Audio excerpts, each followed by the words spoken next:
ಕುಣಿಗಲ್ನ ಪ್ರಭಾವಿ ಶಾಸಕರು, ಮಾಜಿ ಶಾಸಕರು, ಮಾಜಿ ಸಚಿವರಾದ ಡಿ ನಾಗರಾಜ್ ಅವರ ಸುಪುತ್ರರು, ಯುವಕರ ಆಶಾಕಿರಣ, ಮುಂದಿನ ಕುಣಿಗಲ್ನ ಭಾವಿ ಶಾಸಕರು, ಬೆಂಗಳೂರು ನಗರದ ಜಾತ್ಯತೀತ ಜನತಾ ದಳದ ಉಸ್ತುವಾರಿಗಳಾದ ಆತ್ಮೀಯರು ಮತ್ತೆ ನಮ್ಮೆಲ್ಲರ ಪ್ರೀತಿಯ ಜಗದೀಶ್ ನಾಗರಾಜ್ ಅವರ ಹುಟ್ಟುಹಬ್ಬ ಇವತ್ತು ಅದ್ದೂರಿಯಿಂದ ಎಲ್ಲ ಬೆಂಗಳೂರಿನ ನಮ್ಮ ಕಾರ್ಯಕರ್ತರು, ಅಭಿಮಾನಿಗಳು, ಅವರ ಸ್ನೇಹಿತರು ಮತ್ತೆ ಮುಖಂಡರೆಲ್ಲ ಸೇರಿ ಅದ್ದೂರಿಯಾಗಿ ಇವತ್ತು ನಾಗರಬಾವಿ ಬಿಡಿಎ ಸಂಕೀರ್ಣದ ಆವರಣದಲ್ಲಿ ಅದ್ದೂರಿಯಾಗಿ ಆಚರಣೆ ಮಾಡ್ತಾ ಇರೋದು ಎಲ್ಲರಿಗೂ ಒಂದು ಖುಷಿಯ ವಿಚಾರ.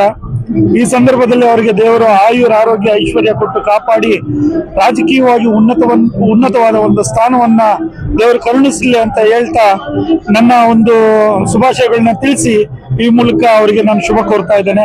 ಒಳ್ಳೇದಾಗ್ಲಿ, ಶುಭವಾಗ್ಲಿ. ತರಾತುರಿಯಲ್ಲಿ ಮಾಡಿದಂತ ಕಾರ್ಯಕ್ರಮ ನೀಡಿದ ಅವಶ್ಯಕತೆ ಇಲ್ಲಪ್ಪ ಅಂತ. ಬಟ್ ಆದ್ರೂ ಕೂಡ ನಮ್ಮ ಬೆಂಗಳೂರು ನಿವಾಸಿಗಳು ಒಗ್ಗಟ್ಟಾಗಿ ಏನ್ ಮಾಡಿದ್ರೆ ಮೊದಲನೇದಾಗಿ ಅವ್ರಿಗೆಲ್ಲ ಕೃತಜ್ಞತೆ ಹೇಳಿಕೆ ಇಷ್ಟಪಡ್ತೀನಿ. ಅದೇ ರೀತಿ ಪ್ರತಿಯೊಬ್ರು ಕೂಡ ಹೊಸ ವರ್ಷದ ಶುಭಾಶಯಗಳನ್ನ ಹೇಳಿಕೆ ಇಷ್ಟಪಡ್ತೀನಿ.